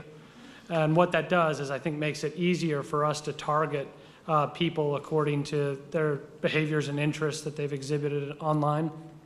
And as you get to learn more about people researching specific candidates or showing behaviors that denote that they're on the fence, I think you'll see presidential candidates or candidates of any kind getting more focused and getting their message in front of them. So I think digital media is going to play a very interesting role in really every major election as far as I can see ahead. A couple things. In the last election, audience targeting, although not new, was still not as mainstream as it is today. So we saw lots of interest in 2008, but a lot of candidates tended to shy away simply because audience targeting was new and they were a little uncomfortable with it. In this election cycle, we're fortunate that we have, at least in California, we have a gubernatorial candidate who used to work for a big internet company that also happens to be one of the most sophisticated online advertising and marketing companies in the world. And so that obviously has beneficial effects with respect to political advertising this go around. So, well, I think too the success of the presidential election. I mean, a lot of things stood out. People realized that there are some pretty forward, aggressive kind of marketing campaigns that you can get away with that aren't that expensive. Social media being one of them, and I think with Meg Whitman and other candidates out there, they understand that talent. And I think that talent's going to get involved, and you're going to see better strategies to get in front of a voter, right? As opposed to, we have $5 million to spend on TV, spend it, right? You're going to start seeing more of it. Incidentally, I'd like to second the notion that eBay is one of the more sophisticated buyers, and that we just hired away one of their most sophisticated, Adrian, from eBay. So. Got a question in the back? Yeah, my question is, you guys just talked about the advertisers and the brands who are, the agencies and the brands. My question is about content sites and publishers. Where I come from, or my part of this whole world, we're talking about a lot about democratization of content, with blogging and that kind of thing. Is that supported by the trends you guys are seeing in this sort of cutting edge world of advertising? And also a second part to that would be, what are some of the strategies you would recommend for folks that own sites that want to participate in this in terms of building their audience and participating in the networks and the technology that you guys are providing? So I would say that, yes, the fragmentation of media has been a very interesting evolution to watch. And I would say my perspective after being at Microsoft, where MSN really views the world more from a publisher perspective than from any other, even though they participate in every part of the digital ecosystem. That being a publisher and producing content is a tough business to be in because of the fact that you're competing with people that have no overhead, that are doing it just in blogs and whatnot. So that it's been an interesting evolution to see those sort of compete and see those get, see the CPMs sort of compete between the two of them. It'll be interesting to see how it continues to evolve as it's harder to discriminate among content. And as brand dollars come on, as we've all talked about, we all are predicting that more brand dollars come on, how they value the distinction between a blog and MSN, for instance. As far as advice to give to those sort of small publishers, there are a lot of new innovative companies that are trying to help those small to mid-sized guys. I would say a couple of years ago, you saw companies come online that are known as supply-side platforms like Rubicon, PubMatic, and AdMeld, but almost all of those have focused on the big guys and not the small guys. And only now are you starting to see companies that are dedicated to that. So if I were in your shoes, or in the shoes of somebody that were in the sort of the blog space or something trying to monetize it, I would be looking for new innovative companies because there are very few of the established ones that have paid much attention to that market segment. And one thing I would add is if you're a publisher, you're also a marketer, and your success is going to be equally as dependent on your ability to market as it is to publish.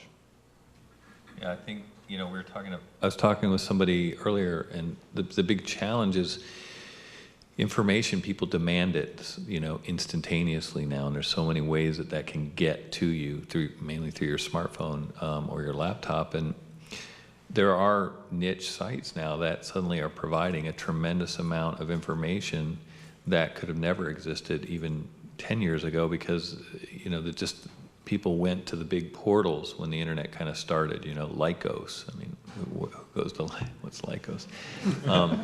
You know what I mean? You're dating us, Tom. Yeah, it's interesting now. I mean, I just think about how I get information, and it's just like flooding in, but you have all these tools that filter it and give you control over it, and then it may take you to a site, to get more information. And I think, as you said, you have to build something that, even if it's a niche, you get that dedicated audience that you can then monetize. And then you need to find the tools that are innovative, cutting edge, not put AdSense on your site. I mean, that's an option, but there's other more sophisticated ways to target your audience, provide value to them, even through the ads you serve. The amount of innovation in this space is insane. I mean, it is. I mean, we're at a true inflection point. It is crazy. Before I got into online advertising, I was at Intel, and we spent months planning 5 years out, right? And then I came over to the online advertising space and had a conversation with our CEO, and like, okay, what's our plan for 2 years out there? 2 years out, forget about it. We don't even know what's going to happen in 6 months. I mean, it's a very innovative space, and so part of that is you have to be nimble and flexible and iterate. I mean, that's why the big thing in our industry, everybody talks about iteration, because agile, you just those buzzwords, So I've got a quick question. So can I, or is it going to a direction where in the future, maybe as I'm browsing, can I limit the ads that I see? I'm now lumped in a group with a bunch of Toyota buyers. Can I go to a standard site where I can maybe take that option off? I bought my car, I don't want to see any more ads. Or is there a way to get away from some of the advertising or limit what you see? Is there some standard? So there is a standard way to opt out of audience targeting. You can go to the Network Advertising Initiative website, and you can opt out from any targeted advertising. You're still going to get ads, right? They're just not going to be targeted. We're going to stop collecting data. We're going to stop targeting. They're going to be less relevant. A number of companies are now starting to build what are called preference managers. Yahoo has one.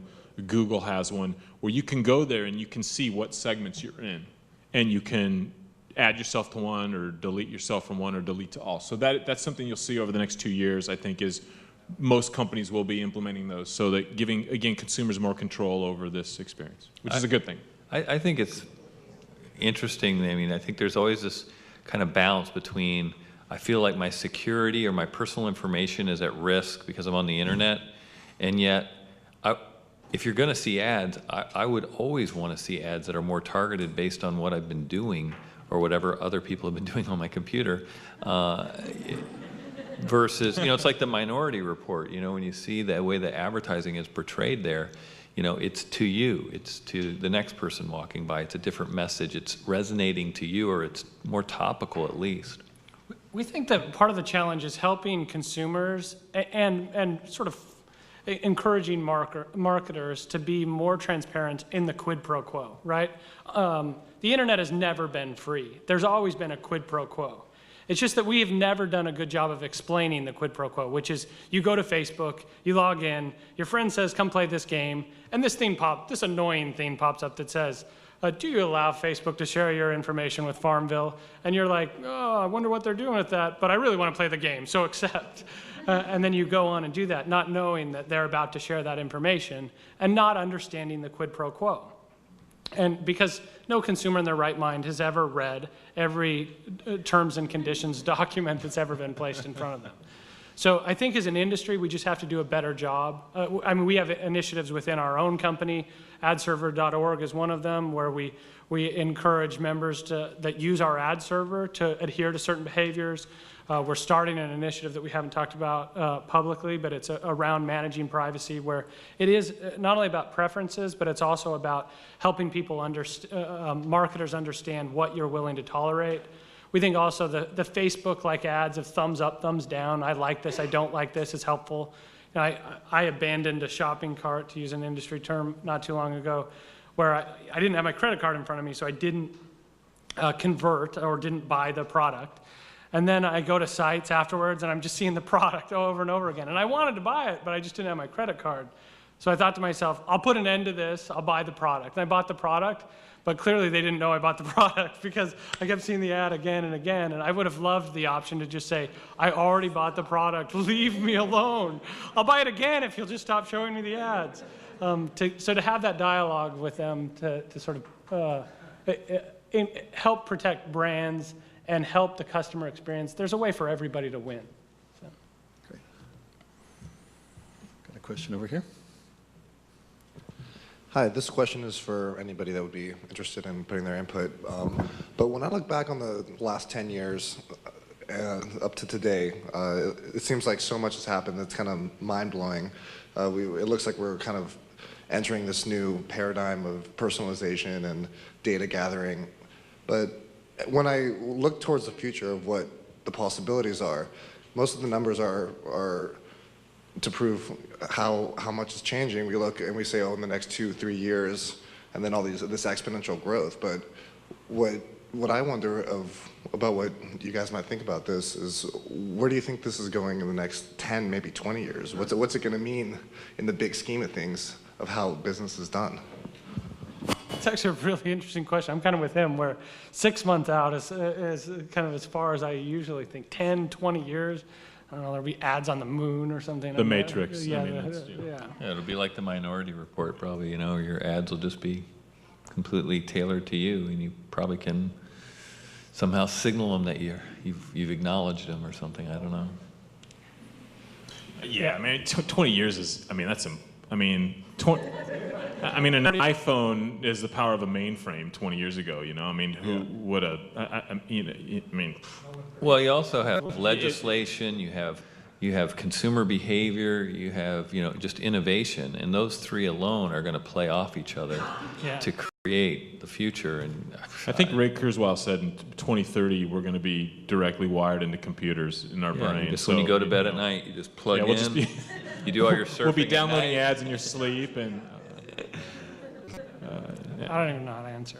No, but you mentioned personalization, and that's the huge theme, right? Everything across everything is personalized, right? Whether it's, ordering ordering customized shoes at Nike.com or whatnot, you can certainly know personalization is going to continue to happen across all sectors of the economy.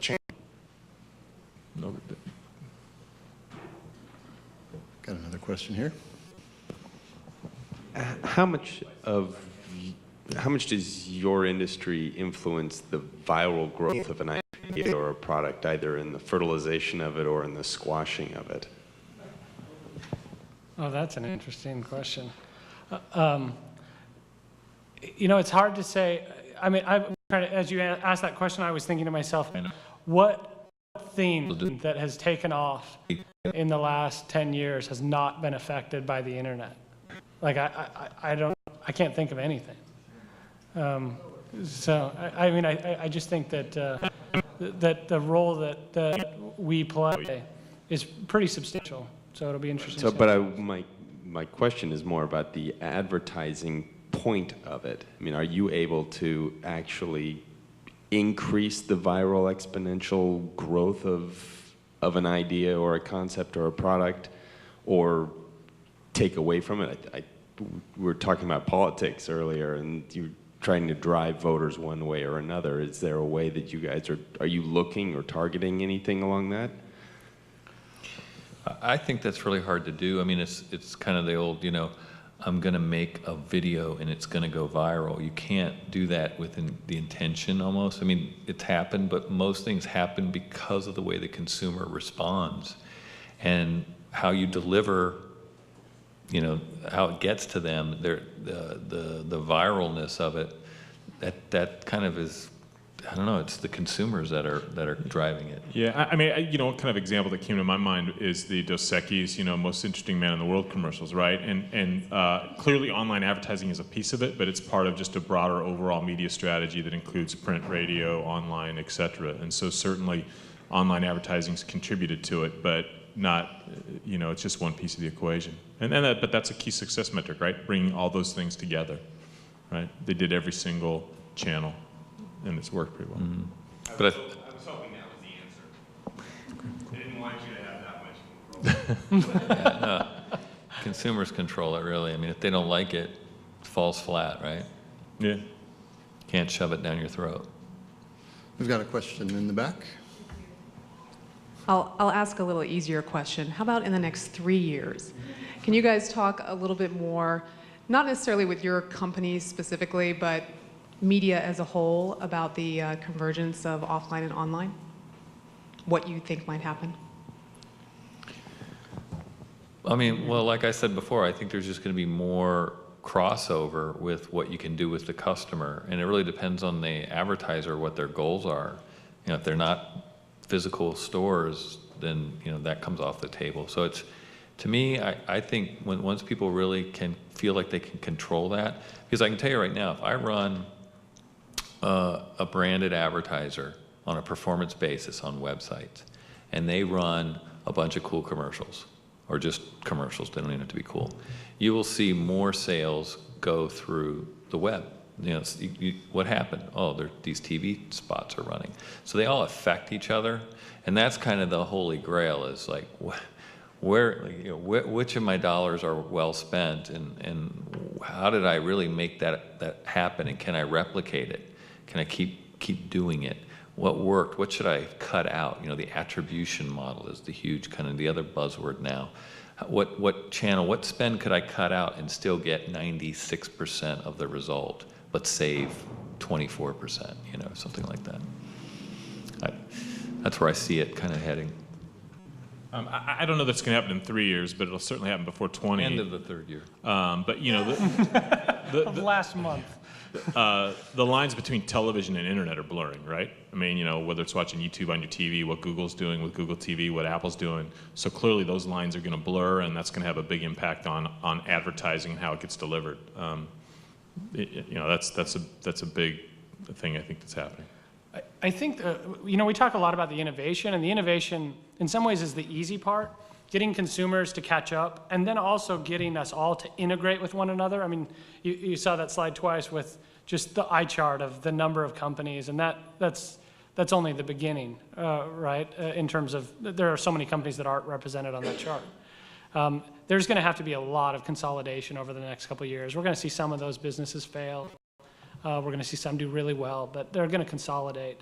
And it's only after that happens that I think we're going to be able to sort of evolve to a more holistic view, because we're all solving more specific problems, and we need to be holistic. And it's going to take a little while to get to massive offline-online correlation, and more than 3 years to do at scale. You know, about this consolidation, I see as fast as things consolidate, there's 50 more, you know, startups that are, you know, some failing, some, you know, filling in all those logos. So it's everybody's, you know, taking their twist on it, or a straight copy. You know, these guys did it and failed. We'll do it and make it successful, or they're successful, we'll copy them and be another one. You know. I mean, Jeff. I mean, so how long from when you left, you know, Microsoft to when you started your next thing? Yeah, I was just going to say there's kind of ebbs and flows. And I mean, I sold my company to Microsoft in 2007 when there was lots and lots of acquisitions. I mean, it felt like there was an acquisition every day in our space, at least one every day, right? And then, you know, the whole world fell apart at the end of 2008, and we thought it was all going to end. The internet was over, and so was America and everything else. But now that's right. And now to 2009, it feels like there's been a ton more investment. We're back to fragmentation. It's 2004-ish, 5-ish all over again. And it feels like we're setting up for a 2012 to be just like 2007, to go back into it. So I don't know. That's how I sort of see the ebb and flow. Yeah, I can see that. Yeah, interesting.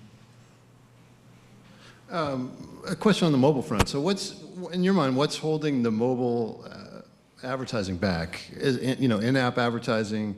Is it the ability to purchase online? Do people just not online through a phone? Is it, you know, what is it? I know you guys mentioned mobile in some of the presentations, but it doesn't seem like everybody's diving directly towards mobile as the mobile, you know, user rate grows.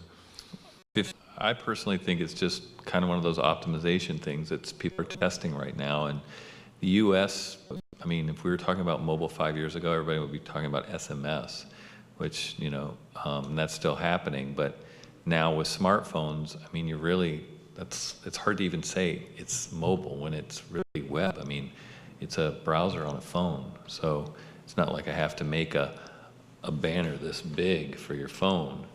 Your phone is treating it just like if you were looking at it on a computer. So I think there's definitely interaction in mobile apps, mobile games, that's kind of new distribution and new opportunities. I think targeting can be more interesting there, because I can target you, you know, obviously based on your number. So you know, there are certain things that I think will get there, but it seems kind of nascent to me right now. You know, it's definitely got a lot of opportunity. There's tons of impressions. There's tons of people using their phones, but I think it's going to be, just needs another year maybe. I think the problem is scale. So I mean, it's a new format. I think for the average brand marketer, they look at the tiny little screen and they say, "What do we do here?" The average performance marketer, they don't really know what to click on or how to go convert at that very moment. And so you're sort of reduced to, you know, I haven't been on a panel yet where they don't reference Starbucks showing you an ad when you walk by or something. And while those things are interesting, it's just hard to find scale. So it's been somewhat neglected, I think, because of its nascence. Somebody's going to figure it out. But I think it's fair to say that the three of us are focused on other. Well, the iAd, I think, is an interesting thing, because you're able to interact with the consumer, with the brand. So I think from that standpoint, that's got a lot of potential, because it makes being advertised to at least not boring, but hopefully interesting to the consumer. So you don't think that the location-based services and all the local couponing? They're going to want you to start over. Yeah, no, but the TV location will be a key piece of it, but there's big privacy concerns around location. Yeah, because you've got location, and then you've got all the couponing that's going on, and all the stuff that really is hyper local and very, very personalized. And I think that's, for me, that's the place where the mobile device really excels over everything else. And there's an app for that. You know? 20 apps. Yeah, it will be big. And a company in town. if I knew, but it's I scale. wouldn't be here. It's scale because obviously you need a lot of users that are in markets where those local businesses and the retail national brands want to drag you into their store or give you something interesting reason to see them. And I mean, what numbers did you guys say? What % of advertising is performance based? Well, IAB had it at 59%. Okay, right? And so that's really trying to get people to buy stuff. Well, how much stuff are you buying? Are you really going to buy on your little, mobile phone today, right? So but it might be installing another app. Yeah, but it might because even though I'm giving you a free app, I'm able to advertise to you. So that whole ebb and flow, quid pro quo. Yeah, I can see it on some of the national scale stuff, but just looking at Groupon and all the couponing stuff and all of the place where local folks can actually have an impact. Once again, that's. But it's sometimes really challenging. I mean, you need something easy for a coffee shop to be able to spend that money, and you can't have it be, it's got to be almost like from their mobile app. They can just deploy, come in and buy one get one free or whatever, right? And so you have to get that simplicity where it's easy for me to do that, or reward loyal customers, or whatever the deal is. And I think it's getting there now. It's just you got to get more scale. People got to be buying more smartphones. We have a question in the back. Thanks, Guy.